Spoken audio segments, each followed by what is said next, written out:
आम आदमी पार्टी एक तरफ दिल्ली में गठबंधन के लिए तैयार है और पंजाब में गठबंधन नहीं करेंगे। बंगाल में ममता बनर्जी भी शायद ऐसा कुछ चाहती है या फिर संयोजक पद चाहती है या प्रधानमंत्री की दावेदारी चाहती है। वहाँ पर ये इस तरह की संस्पेस बना हुआ है और जो इस गठबंधन के सूत्रधार है पिछले साल से जो बाकायदा मीटिंगों का दौर जिसने शुरू किया, बिहार के मुख्यमंत्री नीतीश कुमार, क्या उनको ये जिम्मेदारी मिल सकती है कि एनडीए के पास जो है प्रधानमंत्री के रूप में नरेंद्र मोदी जी सबसे बड़ा और विश्वसनीय चेहरा है और उनके सामने यदि प्रधानमंत्री का चेहरा घोषित ना करें और फिर चुनाव मैदान में आए तो मैं समझता हूँ शायद इंडिया गठबंधन को नुकसान होगा। आपने पहले भी कहा था कि बीएसपी हर हाल में इंडिया गठबंधन के साथ जाएगी, लेकिन अब तक ऐसा कुछ नहीं हुआ है कि बहन जी पीएम उम्मीदवार की जो है मांग कर रही हैं। यदि ऐसा हो जाए तो शायद एनडीए गठबंधन को टक्कर दी जा सकती है। यदि बीजेपी दोबारा सत्ता में आई तो ये लास्ट चुनाव है। अगर आप ये कह रहे? हाँ, मैं कह रहा हूँ फिर चुनाव को कोई महत्व बचेगा ही नहीं कोई सिस्टम। चुनावी वर्ष 2024 लग चुका है, अब चुनाव बेहद नजदीक हैं और इंडिया गठबंधन की अगर बात करें, कभी टूटेगा, बनेगा, क्या होगा? आपको क्या लगता है? इंडिया गठबंधन बन सकता है, बना रह सकता है? बिल्कुल लगता है इंडिया गठबंधन बनना रहेगा तो है ही, बन भी चुका है। इंडिया गठबंधन कोई टूटने वाली स्थिति में फिलहाल मुझे तो नहीं लगता। ये जैसे कि 5 राज्यों के चुनाव नतीजों के आने के बाद जो है थोड़ा-सा ये अफ़वाहें होने लगी। जैसे कि नीतीश कुमार की पार्टी में भी थोड़ी फेरबदल की बात सामने आई थी। नहीं, देखो 5 राज्यों के चुनाव है, उसमें अच्छा हुआ कि कांग्रेस हार गई। उससे गठबंधन को मजबूती मिलेगी, नहीं तो कांग्रेस फिर थोड़े नखरे ज्यादा करती है, अपर एंड में आती। अब उसके नखरे थोड़े कम है और उसका नतीजा सामने दिख भी रहा है कि वो सीटों को काफी हद तक छोड़ने पे आमादा है, तैयार है। राहुल यानी कह रहे हैं ना, कांग्रेस ने बड़ा दिल दिखाया। हुँ, हुँ। तो उसकी वजह ये है कि कांग्रेस चुनाव में हारी हुई है 2-3 स्टेट। जो जीतने वाले स्टेट थे वो हार गई। हार क्यों हुई, क्या हुआ, एक अलग मुद्दा है। लेकिन फिलहाल गठबंधन के लिए मजबूती की स्थिति बनी है, मुझे इसमें बड़ा पॉजिटिव चीज नजर आई है। यानी कि आप कह रहे हैं जैसे मध्य प्रदेश में सीट शेयरिंग को लेकर अखिलेश जी मांग रहे थे, नहीं दी गई और फिर चित्रकूट नेता और अखिलेश इस तरह की जो शब्दावली बनने लगी थी, अब ये काफी हद तक सुलझा ली जाएंगी।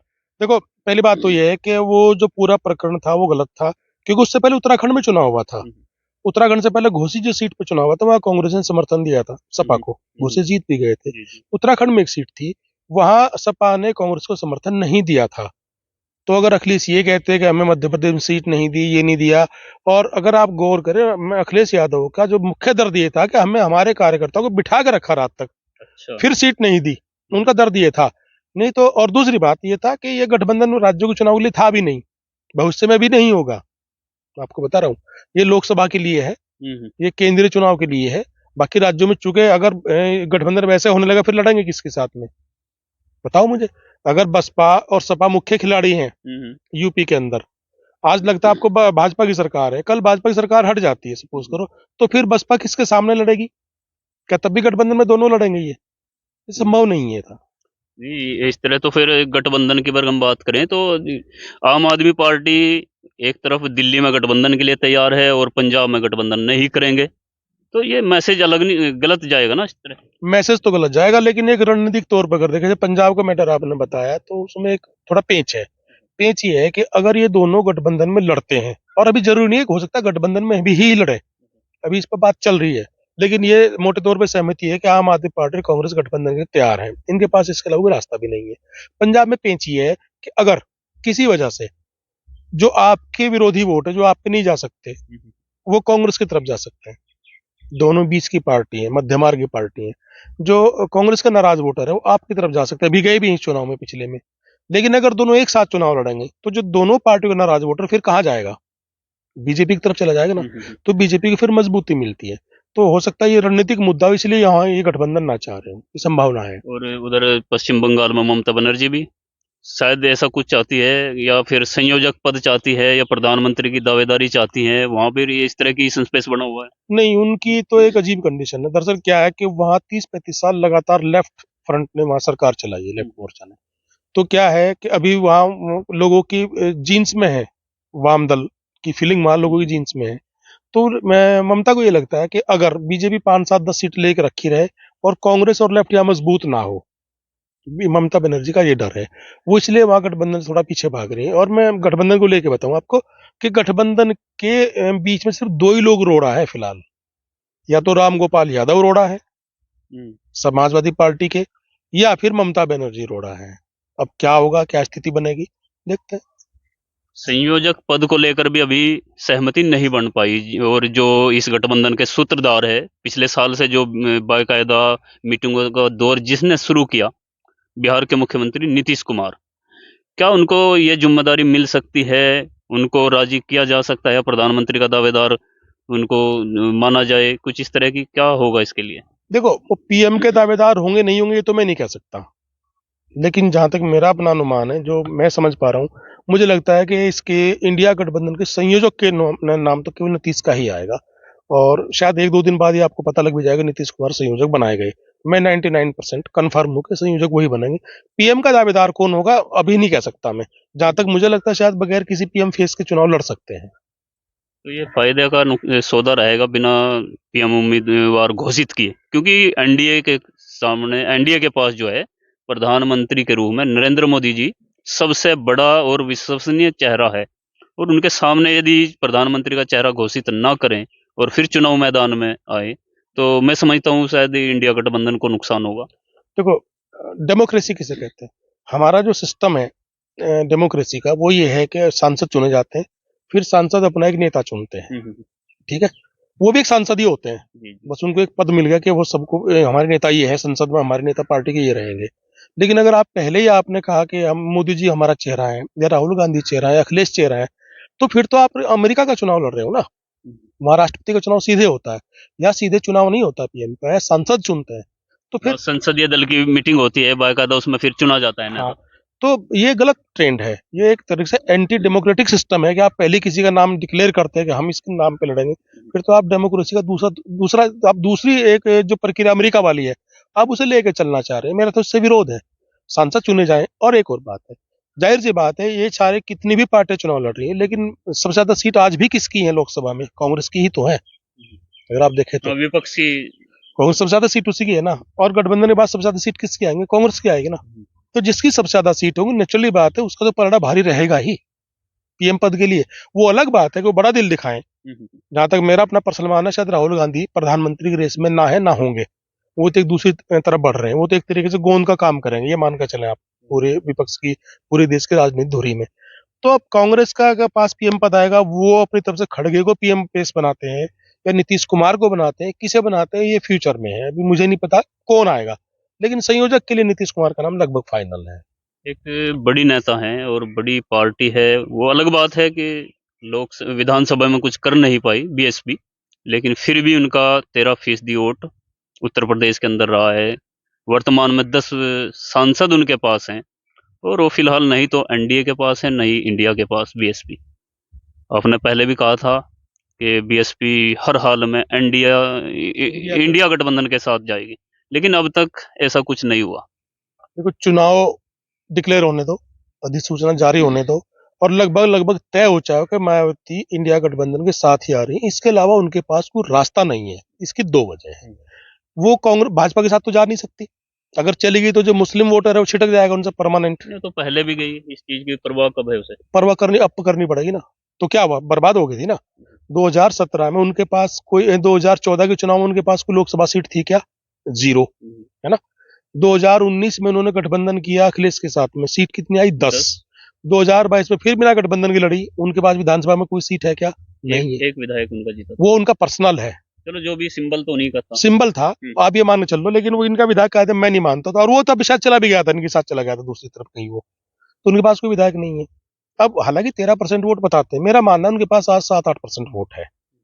लेकिन एक और आश्चर्यजनक चीज है कि मायावती के पास ऑल ओवर इंडिया वो चौथे नंबर की पार्टी आज भी है वोट परसेंट में। देखो, बीजेपी, फिर कांग्रेस, उसके बाद आपका Akhilesh Yadav, Samajwadi party, all over India में 2-2.25% की पार्टी है। 4% के लगभग ममता बनर्जी है तीसरे नंबर पे। चौथे नंबर पे आती है मायावती, लगभग 2.5-3.5 पौने 4% वोट इनके पास ऑल ओवर इंडिया में है। इतना वोट किसी के पास नहीं, कोई 1% की, कोई 0.5% की, कोई आधे परसेंट की है। आम आदमी पार्टी बहुत बड़ी पार्टी, मान 2 स्टेट में सरकार है, उसका भी परसेंट मायावती से कम है ऑल ओवर इंडिया में अगर देखा जाए तो अगर मायावती गठबंधन के साथ आती है तो केवल यूपी में नहीं, बल्कि पंजाब, हरियाणा, राजस्थान, मध्य प्रदेश, महाराष्ट्र तक इंडिया गठबंधन को बहुत ज्यादा बेनिफिट मिलेगा, क्योंकि आज भी इंडिया में दलितों की सबसे बड़ी नेता मायावती है, ये मानना पड़ेगा। और वोट भी पूरे देश के अंदर 20% के आसपास दलितों का है। दलितों का 20% के करीब वोट पूरे देश में है। अब हो क्या रहा है, मायावती को लाभ क्यों नहीं मिलता कि मायावती की फेस नहीं बनती, लेकिन जब जब अगर आप इनको पीएम का कैंडिडेट का दावेदार बना दें, देखिए टोटल वोट कहाँ जाएगा, पूरे फिजा बदल जाएगी, लेकिन ऐसा संभव नहीं है। जी, सुनने में तो आता है कि बहन जी पीएम उम्मीदवार की जो है मांग कर रही हैं। यदि ऐसा हो जाए तो शायद एनडीए गठबंधन को टक्कर दी जा सकती है। नहीं, मांग कर रही है, वो एक प्रेशर टैक्टिस होती है, वो इसलिए है कि तुम्हें ज्यादा ज्यादा सीट मिल सके, बार्गेनिंग कैपेसिटी बढ़ाना बोलते हैं उसे, कि वो पीएम पद मांगोगे, अगला कहेगा भाई ये तो संभव नहीं है, चलो ठीक है फिर हम 30 सीट दे दो, 35 सीट दे दो, ये तरीका होता है। पीएम पद उन्हें भी पता तुम्हें कोई नहीं देने वाला, और विपक्ष दूसरों को पता है कि पीएम पद के लिए इन्हीं किस लिए काम कर रहे हैं, क्यों इतना पीएम पद मांग रहे हैं, तो संभव नहीं है। लेकिन हाँ, अगर कर दे इंडिया गठबंधन ऐसा, तो सूरत बदल जाएगी, इसमें कोई शक नहीं है। एनडीए को जो है हराया जा सकता है। देखो साहब, अब इस बात में थोड़ा सा मेरे विचार कुछ और हैं। अगर आप फिलहाल सिनेरियो देखें तो कोई वजह नहीं कि भाजपा जीत जाए। एनडीए गठबंधन की जीतने की फिलहाल कोई सूरत नजर मुझे नहीं आती, लेकिन जीतता फिर भी है, जीत जाएगा अगर ईवीएम का खेल ना हो, जो कि आज बड़ा चर्चाओं में मामला है। अगर आप बैलेट से चुनाव कराएं तो इंडिया गठबंधन बहुत बढ़िया बहुमत से सत्ता में आएगा, इसे तो आप मुझे फिर ईवीएम पर आकर अटक जाते हो। वो है। देखो क्यों है, अभी अभी रिजल्ट आए कई प्रदेशों के, जब तक बैलेट की गिनती हुई तो क्या रिजल्ट था। 2022 में आप यूपी में देख ले, 304 सीट पर अखिलेश यादव आगे चल रहे थे जब तक बैलेट की गिनती हुई। ईवीएम आती, वोट गिर जाता है, और अब तो उन्होंने साबित कर दिया, दिखा दिया कैसे इसमें होता है। तो हम क्यों ना माने कि ईवीएम में गड़बड़ है, हम मानते ईवीएम में कोई गड़बड़ नहीं है, लेकिन एक डाउटफुल मैटर तो बन गया ना, लोग कह रहे हैं ना कि ईवीएम में गड़बड़ है, तो इस पर फिर ध्यान दिया जाना चाहिए, भाई ऐसी चीज बंद कर दो। अगर नहीं कर रहे, इसका मतलब ईवीएम से कुछ लाभ उन्हें मिल रहा है ना, जो नहीं चाहते। कहना यह है कि जी चुनाव रिजल्ट देर में आता है, यार आप 40-40 50-50 दिन में चुनाव करवा रहे हो, जहां पहले चरण का चुनाव होता है उनका रिजल्ट कितने दिन बाद आता है। अभी चुनाव होंगे शायद, पहला चरण अगर 5 अप्रैल में हो तो रिजल्ट जाकर 15-14 मई के पास आएगा, तो कितना लंबा टाइम है, 4 दिन और सही भाई, क्या फर्क पड़ता है। चुनावी वर्ष है 2024, हाँ, जनवरी का महीना है और 22 जनवरी को राम मंदिर का उद्घाटन होगा। पूरा प्रदेश नहीं, पूरा देश राम में और भगवा में बनेगा, और इसका बेनिफिट सीधा बीजेपी को जाएगा, क्योंकि प्रधानमंत्री जी वहां मौजूद रहेंगे और उसकी फिलहाल पूरा प्रचार प्रसार हो रहा है। तो क्यों ना माना जाए कि बीजेपी सिर्फ ईवीएम से नहीं, उनके पक्ष में वोट भी है। और आपने देखा होगा बहुत सी वीडियो में युवा बच्चे ये बोल रहे हैं कि हमें रोजगार नहीं, हमें राम मंदिर बन गया, हमारे लिए ये काफी है। तो क्यों क्यों ना माना जाए कि बीजेपी के पक्ष में वोट है। तो फिर क्यों पूरे देश में केवल 37% वोट इनके पास है 2019 में। ये जीत के लिए तो है ना उनके पास। नहीं नहीं, जीत मैं वो तो कह रहा हूँ, 1/3 वोट 37%, ये पूर्ण बहुमत की सरकारों का सबसे कम परसेंटेज है दोनों बार का इनका। कभी इतने तो कांग्रेस हारने के बाद ले आती थी, जितना परसेंट इनका है तो कम है ना। तो अगर इतनी स्थिति है तो फिर बहुत ज्यादा वोट आना चाहिए था, लेकिन नहीं आ रहा है ना, तो कहीं तो कुछ आपका गड़बड़। मतलब है कि अगर इंडिया गठबंधन मिलकर जैसे चुनाव लड़ने की कोशिश कर रहा है, तो जो बाकी 63% वोट है वो उनके पक्ष में जाएगा और वो बीजेपी को हरा देगा। क्यों नहीं हरा सकता, जब आप एक सीट पे एक ही कैंडिडेट लड़ाएंगे।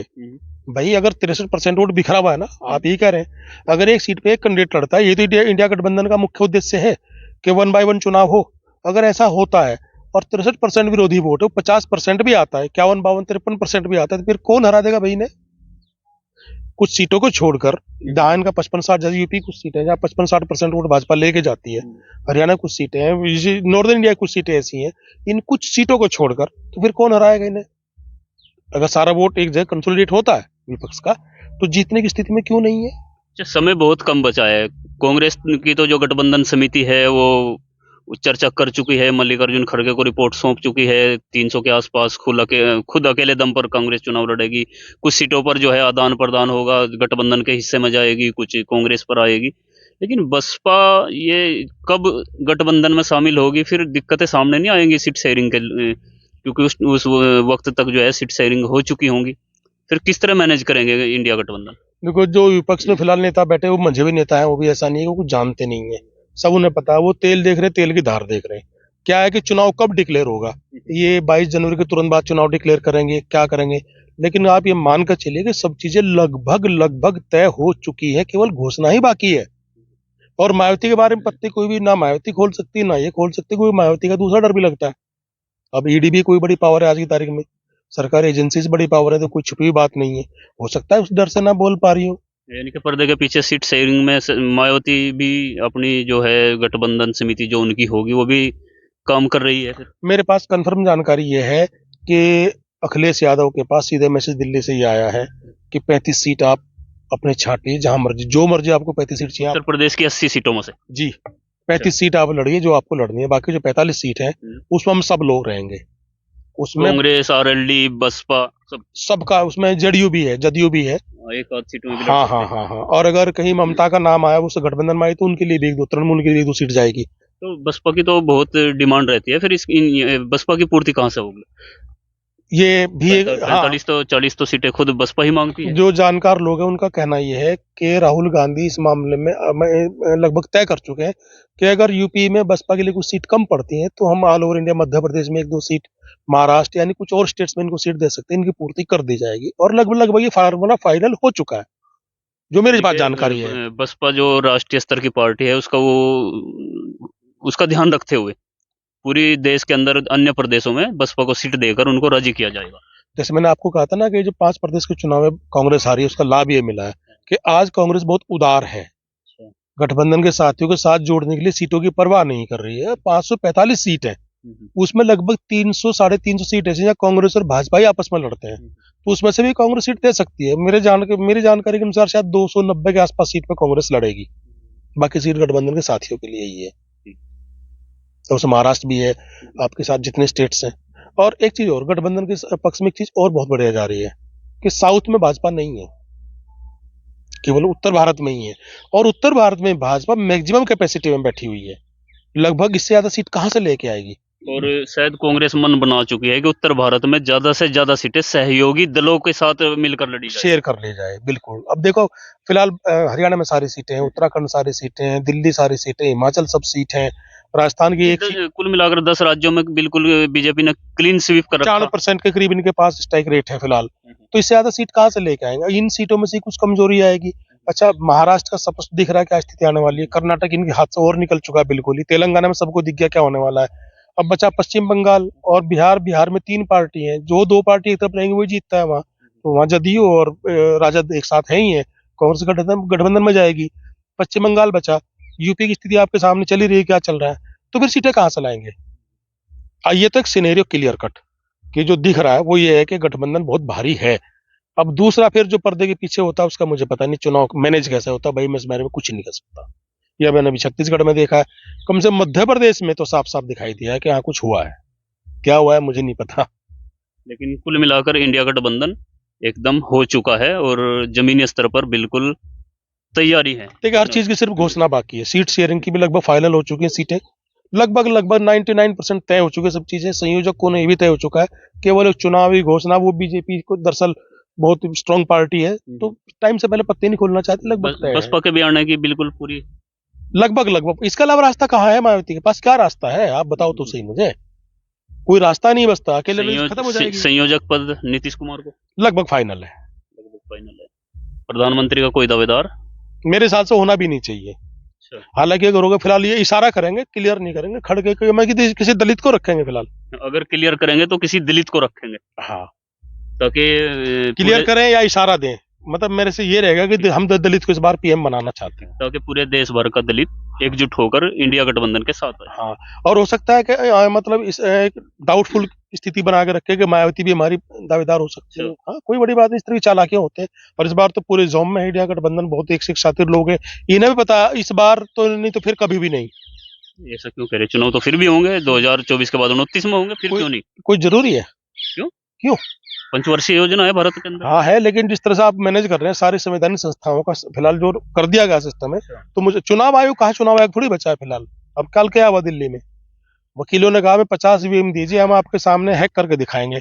जो कभी चुनाव आयोग दावा करता था ईवीएम को लेकर के, कल उन्होंने कहा कि भाई हम जा रहे हैं चुनाव आयोग को मार्च करके जा रहे हैं, लाओ में मशीनें, तो हम हैक करके दिखाते हैं। उनको रिटेन कर लिया, गिरफ्तार कर लिया। आज 6 तारीख है, आज कुछ होना था, आज जंतर मंतर पर प्रोग्राम होना था सबका। यानी कि यदि बीजेपी दोबारा सत्ता में आई तो ये लास्ट चुनाव है, अगर आप ये कह रहे? हाँ मैं कह रहा हूँ फिर चुनाव को कोई महत्व बचेगा ही नहीं, कोई सिस्टम अच्छा। फिर कुछ बचेगा नहीं, फिर तो आप वन वन शो रखेंगे बस। और यार यहाँ नहीं हो रहा है, कौन से देश में नहीं हो रहा है भाई? इसराइल में क्या चल रहा है आपका, रूस में क्या है, चाइना में क्या है, एक हमें डेमोक्रेसी के नाम पे जो बचा हुआ, दिखावे की डेमोक्रेसी है कुछ दो ऐसा। डेमोक्रेसी क्लियर बची हुई है, तीसरी भारत की सबसे बड़ी मानी जाती है अभी तक तो है, दिख रहा है, कल का नहीं पता मुझे। एक इंग्लैंड की डेमोक्रेसी बची हुई है, अमेरिका। अमेरिका की, जापान की सीट तक आप समझ लो, बाकी कहाँ डेमोक्रेसी बची हुई है?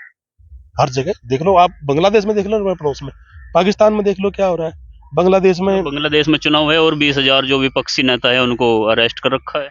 ये मखौल है एक चुनाव के। मखौल है ना चुनाव का, ये तो मैं कहता हूँ अगर जो सबसे बड़ी विपक्षी नेता है शेख हसीना खालिदा जिया, उनको भी अरेस्ट किए हुए हैं। मैं जो कह रहा हूँ ना कि अगर ये दोबारा सत्ता में आते हैं तो चुनाव भले ही करा लें, चुनाव तो रूस में भी होता है, क्या होता है रिजल्ट वही आता है ना जो आना चाहिए, बेलारूस में भी होता है, क्या होता है चुनाव का रिजल्ट वही आता है, जो चाहते हैं जिसको जिताना चाहते हैं वो इंडिया में हो जाएगा फिर। यानी चुनाव जैसी चीज का फिर कोई अर्थ नहीं बचेगा, फांसीवाद ही सही बोलते हैं हर चीज पर, बनी है वन मैन शो, एक दलीय सत्ता लगभग लगभग रहेगी, कुछ विपक्ष अपना ही विपक्ष खड़ा हुआ रहेगा इनका, बाकी इनका मामला खत्म हो चुका है, ये कुछ जेल में होंगे, अभी मुझे लगता है शायद बहुत सारे लोग जेल में भी डालने वाले हैं राम मंदिर की आड़ में। अभी तो आम आदमी के जो संयोजक हैं अरविंद केजरीवाल जी, उनका नंबर शायद नजदीक ही है। केजरीवाल जी का नंबर है, भूपेश बघेल और कहाँ है वो, उनका नंबर है, कई लोगों का नंबर आ सकता है, शायद इस राम मंदिर में जो हल्ले के बीच में हो सकता है गिरफ्तार कर ले, क्या पता लगता है, कुछ कोई हल्ला कुछ और होगा, काम कुछ और हो रहा है, हमेशा करते हैं भाजपा तो ऐसा, जबकि चीज को दबाना होता है उसके पहले कोई दूसरी खबर खड़ी कर देते हैं,